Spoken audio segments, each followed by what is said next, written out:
This is not just a story. It's a moment that might shift how you see failure, age, and possibility. Because sometimes, the most extraordinary transformations begin in the most ordinary lives. And what you're about to hear isn't just inspiring. It might just change the way you look at your own journey before he became a global icon in a white suit. Before his recipe fed millions across the world, Harland Sanders was just another man facing rejection, poverty, and loss. This is not a tale of instant success. It's a journey through failure, resilience, and reinvention, from a broken boyhood to the birth of a billion-dollar brand. His story reminds us that greatness doesn't come early. It comes from never giving up. This is the true story of the man behind KFC. Not just the Colonel, the fighter, the dreamer, the late bloomer. In the dusty heat of the American South, an elderly man in a crumpled white suit tightened the knot of his black string tie, stepped out of his old car, and adjusted his glasses. The lines on his face weren't just signs of age, they were the scars of decades filled with disappointment, labor, and the relentless pursuit of a dream most had long dismissed. His name was Harland Sanders. His hair was snow white, but his spirit had never turned gray. He wasn't rich. He wasn't famous. Not yet. In fact, at 65 years old, he had just lost nearly everything. The small restaurant he had once built with his bare hands, a roadside eatery that had fed hundreds of travelers every week, now stood empty. Silent. A newly constructed highway had rerouted traffic away from his business. In a matter of months, he went from being a local favorite to a forgotten man. All he had left was a battered car, a pressure cooker, a recipe for fried chicken, and $105 from a monthly Social Security check.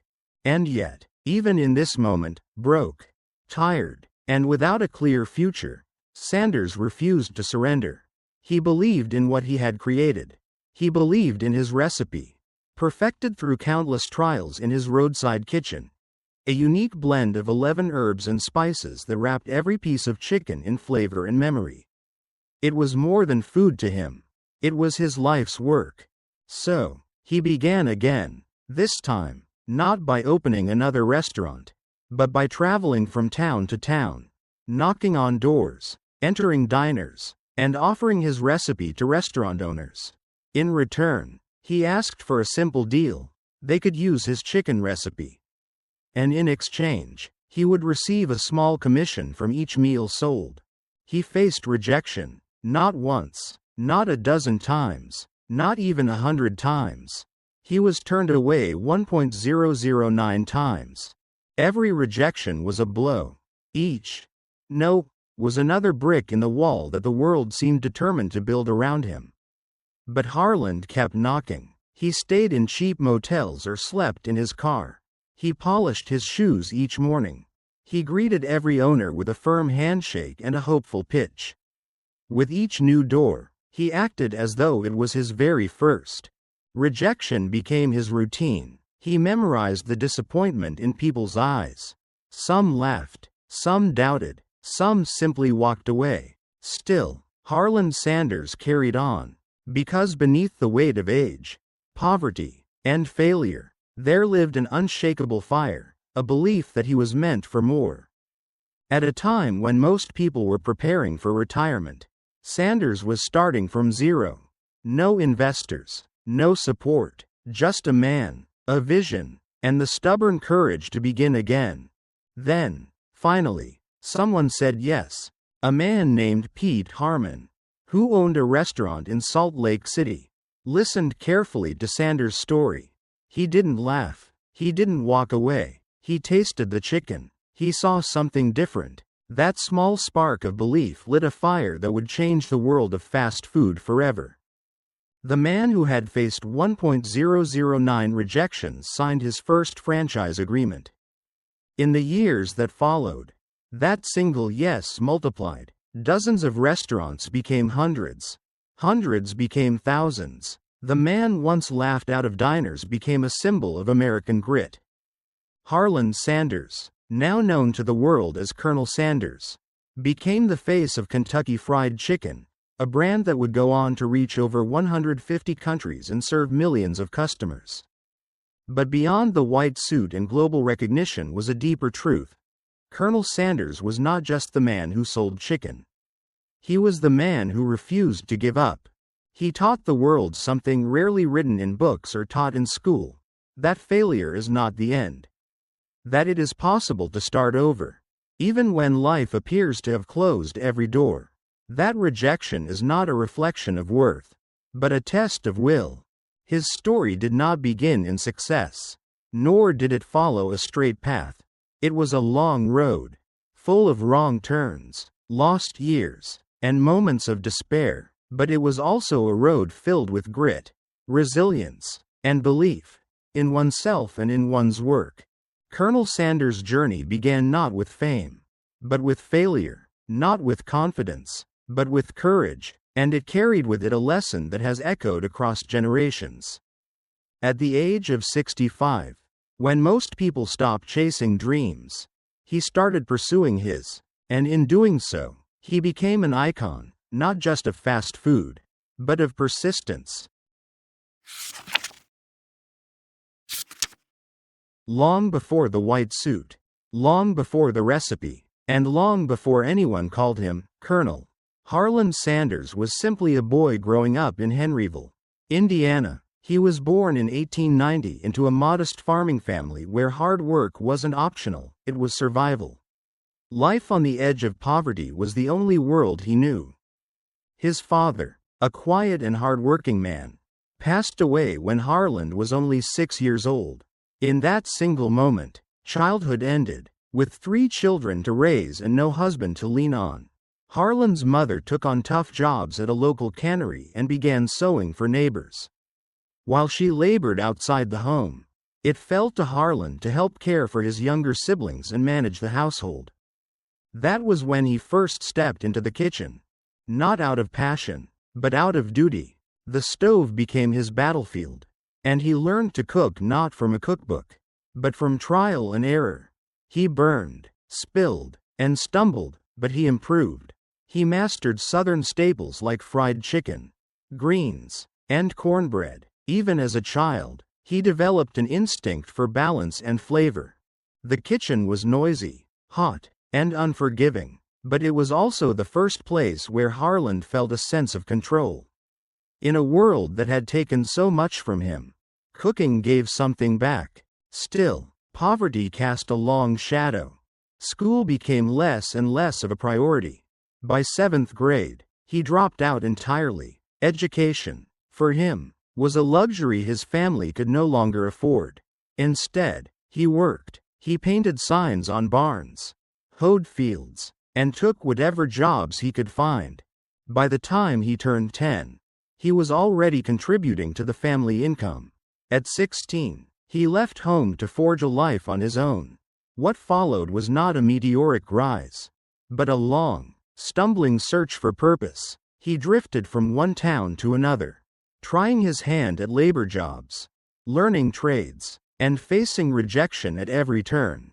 The boy who once stood on a stool to stir gravy now stood among grown men, trying to prove himself without a diploma, without money, and without a clear path.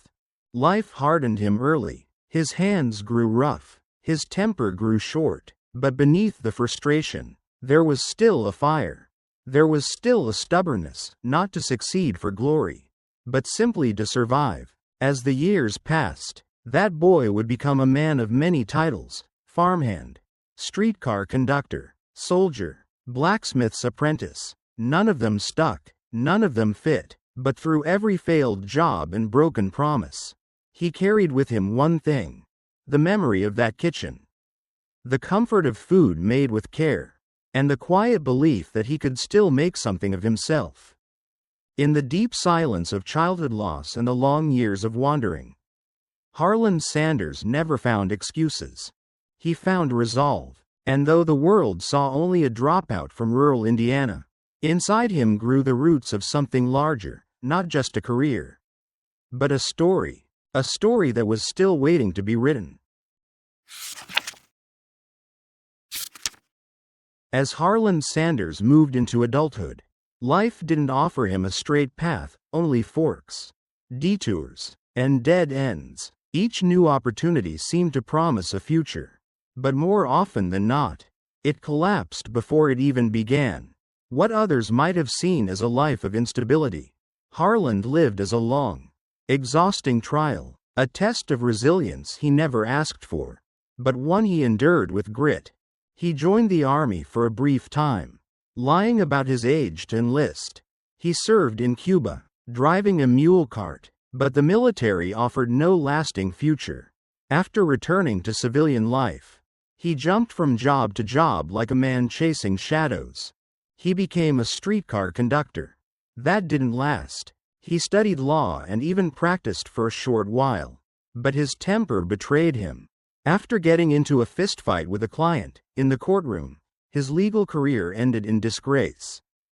Next came insurance sales, then ferryboat operator, then fireman, then secretary. Each time, he started over, learning quickly, adapting, convincing others, and himself, that maybe this time would be different.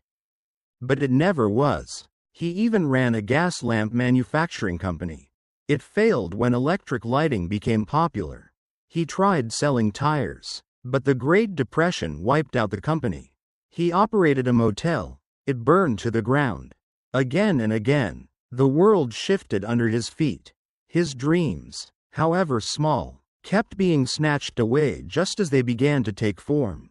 These were not glamorous years. They were marked by unpaid bills, sleepless nights, and quiet moments of doubt. Most men would have given up. Many would have accepted defeat. But not Harland. He kept going, not because he had a plan, but because stopping meant giving up everything he still believed he could become. Even as his failures piled up, he developed skills most people never noticed. He learned to read people, to persuade, to present himself as someone who belonged, even if he often didn't. He became both tough and adaptable. He understood risk. He understood loss. Most of all, he understood what it meant to keep moving when standing still was easier. In his mid-40s, with nothing to show for decades of labor, Harland could have disappeared into anonymity, just another working man whose dreams never took root. But inside him, something remained unsettled, a whisper that reminded him of those early days in the kitchen, of the smell of spices and sizzling oil, of the pride he felt feeding others, of the calm that only came when he cooked. He hadn't found his purpose, not yet, but he hadn't lost it either. The world had tested Harland Sanders, again and again, and each time, he failed forward, not because he had succeeded, but because he never stayed down. These lost years would come to define him, not by their chaos, but by their contribution. They shaped his character, they sharpened his instincts, and they prepared him, unknowingly, for what was to come. His hands were older now. His hair had started to gray. But the fire inside, the one that had first flickered beside his mother's stove, still burned. Soon, that fire would find its flame. In the early 1930s, Harland Sanders found himself in the small town of Corbin, Kentucky, a place not known for opportunity, but for its dusty roads and endless traffic from travelers crossing the American South. It was there, almost by accident, that Sanders opened a service station along Route 25. It was not glamorous. It offered fuel, oil, tire repairs, and the basics. But it gave him something more valuable, a second chance. At first, it was just about survival. He kept the station clean, greeted customers with warmth, and built trust with people who stopped for gas. But he noticed something. People were tired, not just from driving, but from the food, or lack of it, along the road. Greasy diners and canned meals filled their bellies but left them unsatisfied. Sanders, always thinking, saw an opportunity. He cleared a space at the back of the service station, set up a few tables, and started cooking for travelers. It wasn't a full restaurant. Just hot, hearty meals served on real plates with real care. Fried chicken, green beans, biscuits, and gravy. It reminded people of home. Word began to spread, and soon people weren't just stopping for gas, they were stopping for the food. This was the beginning of something different. Cooking no longer felt like a survival skill, it felt like a calling. He began experimenting, perfecting his method. He didn't deep fry like others. Instead, he used a pressure cooker, which allowed the chicken to cook faster while keeping the skin crispy and the meat tender. And then there was the seasoning.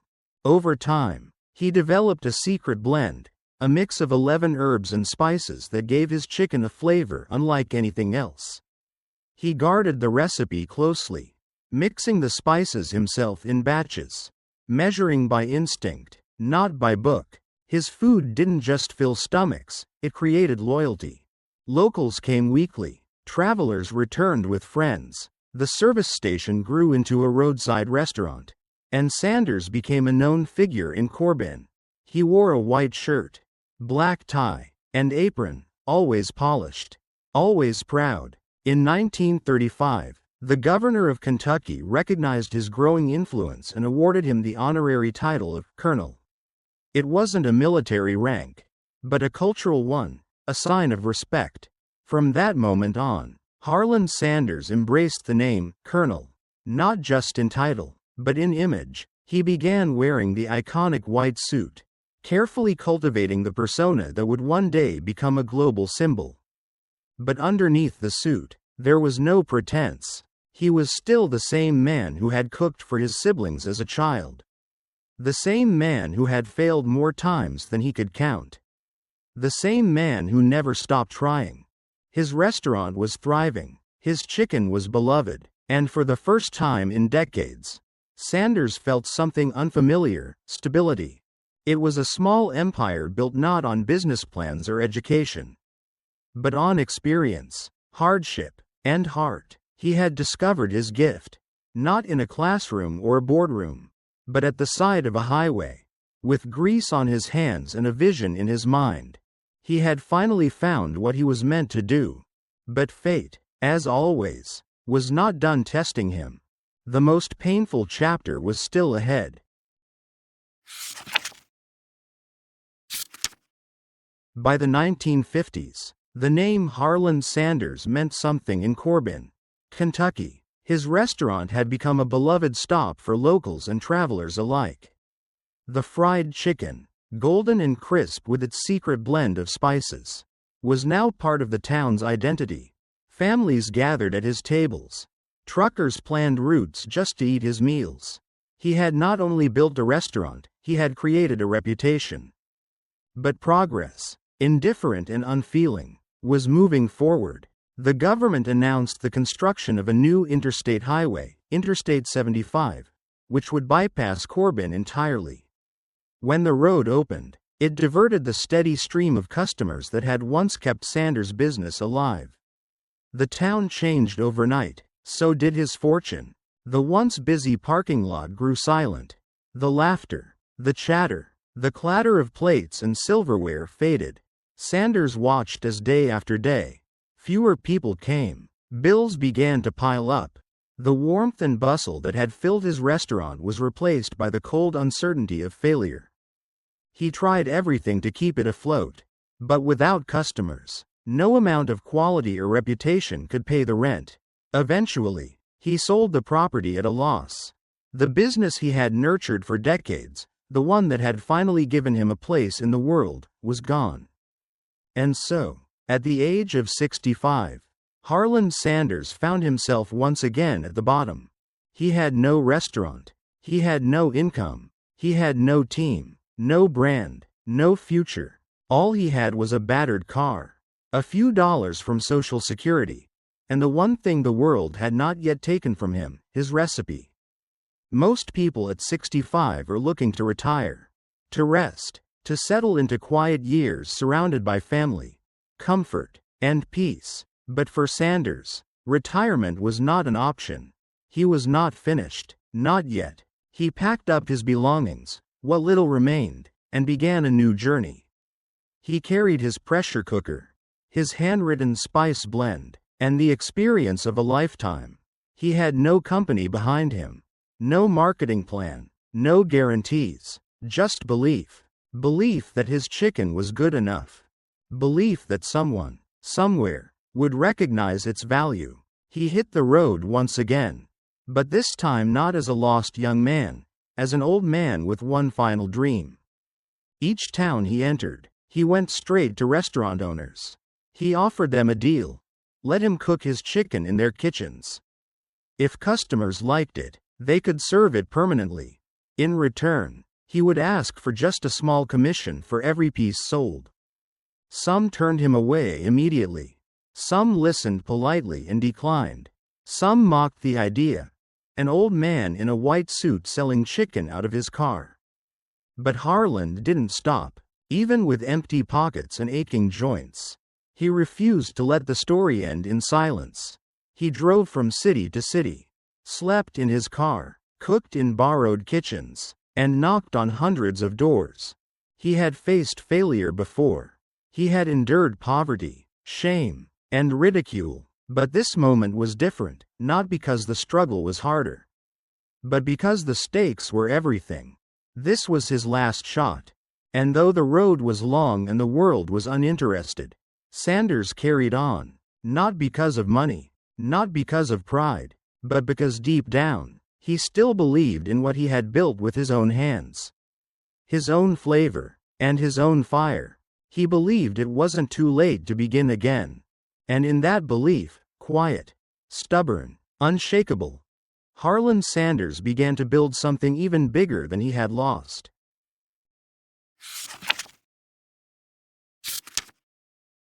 With nothing but a pressure cooker, a briefcase full of spice blends, and the fire of one last dream burning inside, Harland Sanders set off on what would become the most grueling journey of his life.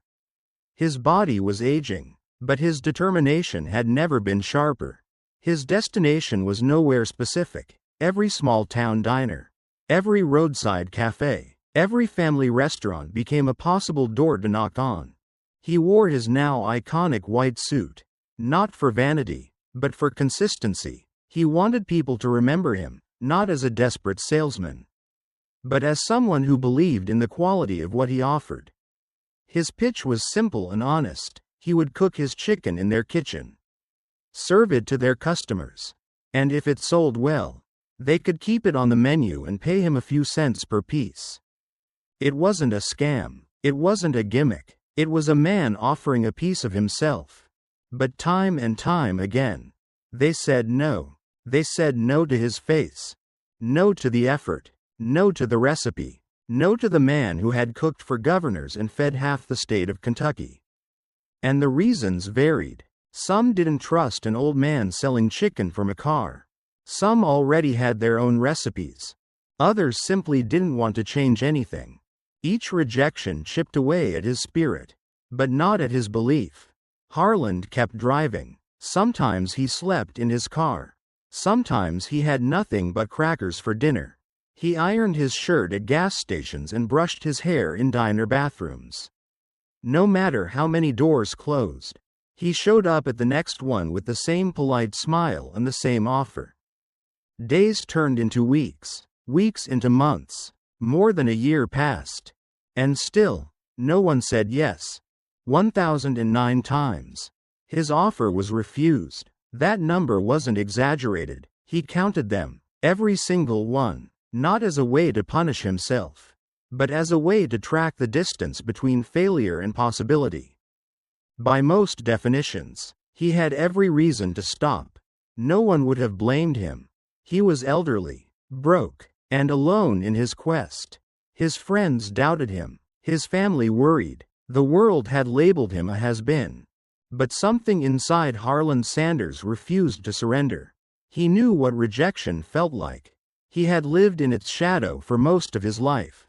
And because he had made peace with failure, he wasn't afraid of it anymore.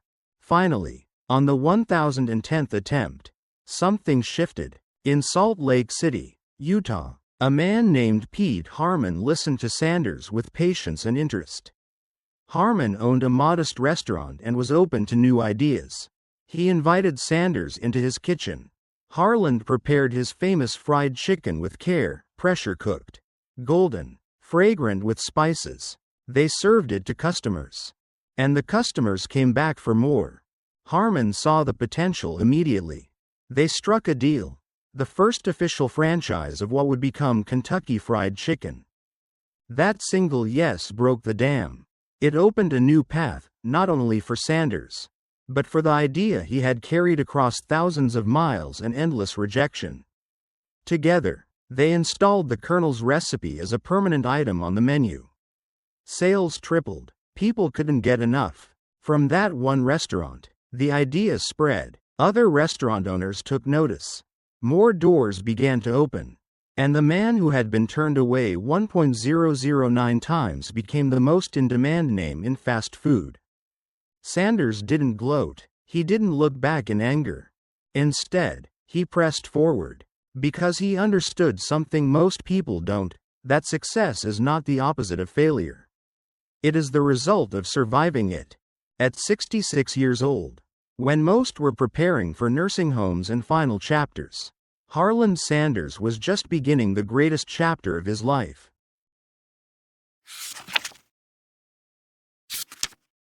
After that first, yes, in Salt Lake City, the path that had once been filled with closed doors began to open. One after another, word traveled quickly. The chicken was not just good, it was unforgettable. Customers remembered the flavor. Restaurant owners remembered the results. And more importantly, they remembered the man behind it all. The colonel in a white suit who stood tall despite his age. Speaking with conviction, shaking hands with pride. The franchising model that Sanders had envisioned, one where he would share his recipe and receive a small royalty for each piece sold, began to flourish. He didn't try to control every detail. Instead, he focused on what mattered most. The recipe, the method, the quality. He trained every new franchisee personally, often visiting kitchens, inspecting the seasoning mix, and insisting on the exact pressure frying process that made the chicken tender on the inside and crisp on the outside. Within a few short years, the number of Kentucky Fried Chicken outlets grew rapidly. What started with one restaurant became a dozen, then hundreds. By 1964, KFC had over 600 locations across the United States and Canada. It was no longer a local success story. It was a national brand, and one that was still growing. But growth came with new responsibilities. Sanders, now in his 70s, realized he could no longer manage the business side of KFC at the scale it was reaching. He was a creator, not a corporation. He had built the brand with passion and instinct. But now it needed structure and expansion. So that same year, he made a difficult decision. He sold Kentucky Fried Chicken for $2 million, a large sum. Especially for a man who had once lived off $105 a month. But more than money, Sanders secured something else in the deal. The right to remain the face of the brand. He kept his title. He kept his image. He continued traveling the world. Visiting restaurants, attending grand openings, shaking hands with new franchisees and loyal customers. Even after selling the company, he remained its beating heart. KFC exploded internationally.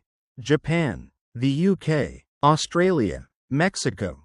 Each new country embraced the flavor, the story, and the icon. People didn't just eat the chicken, they connected with the man behind it. There was something comforting, even noble, about a founder who looked like someone's grandfather, who had risen from poverty and built an empire with nothing but a recipe and relentless drive.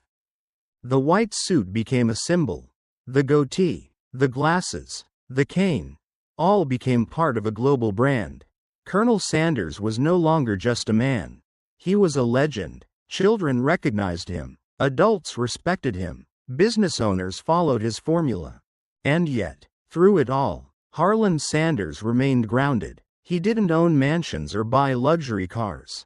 He preferred modest hotels, handwritten notes, and conversation over marketing campaigns. He was known to scold franchise owners who served substandard food. If a location disappointed customers, he would speak up, sometimes loudly. He believed that the taste, the quality, and the consistency were sacred, that every meal with his name on it was a promise. What began as a dusty road in Corbin had become a global highway. From small-town kitchens to towering cities, KFC reached places Harland never dreamed of visiting as a boy. His legacy was no longer tied to a restaurant, it was stitched into culture, language, and memory. By the end of his life, the man who once slept in a car had built one of the most recognizable food empires in the world. And all of it started, not from success, but from loss. From persistence. From that one unforgettable flavor that he never stopped believing in.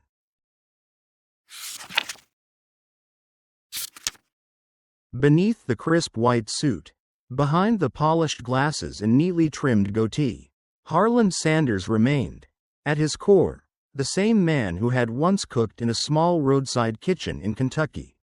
Fame had arrived late, and fortune had come with responsibility, but neither changed the essence of who he was. He was a man of principle.